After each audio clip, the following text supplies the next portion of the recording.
இன்றைக்கி நம்ம வந்து ஒரு லேமினேட் அடுப்பில் ரீசெண்டாக சர்வீஸ் பண்ணியிருக்கோம். ஸோ அதில் என்ன நான் பண்ணியிருக்கேன்னு பாருங்கள். ஆக்சுவலி மெயினில் வந்து 3 சுவிட்சு டேமேஜ் ஆகிடுச்சு. இந்த சுவிட்ச் மாற்றிருக்கோம். இது UV lamp, normal lamp, bro unit. So இதில் பார்த்தீங்கன்னா யூவி லேம்ப்பு இந்த சுவிட்சிங் எல்லாம் மாற்றினதுக்கப்புறம் மேனோமீட்டரில் ஆயில் ரீஃபில் பண்ணியிருக்கோம். அதுக்கப்புறம் பார்த்தீங்கன்னா யூவி லேம்பினோட ஹோல்டர் வந்து பிளாஸ்டிக் மாடலில் சம்திங் ஒரு இதில் இருந்தது, அதில் டேமேஜ் ஆகிடுச்சு. அதனால் யூவி லேம்பினோட சோக் மாற்றிட்டு சைடு ஹோல்டருக்கு பார்த்தீங்கன்னா நம்மளே வந்து இந்த லாக் வந்து நம்மளே பண்ணது அது. ஸோ இந்த லாக் மாடல் போட்டு ஈஸியாக வந்து நம்ம யூவி மாற்றணும்னு நினச்சா டக்குன்னு மாற்றிக்கலாம். ஸோ மேலே பார்த்தீங்கன்னா இந்த சீட்டும் நல்லா பர்ஸ்ட் ஆகிடுச்சு. ஆக்சுவலி கீழே வந்து ஒரு நல்ல ஹைட்டான முன்சர் பர்னர் வந்து எலக்ட்ரிக் முன்சர் பர்னர் வச்சதுனால இது வந்து ரொம்ப ஹைட்டு.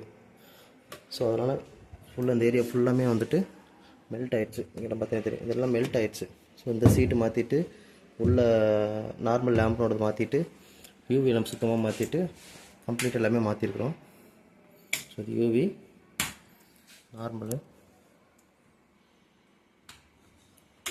Flow unit.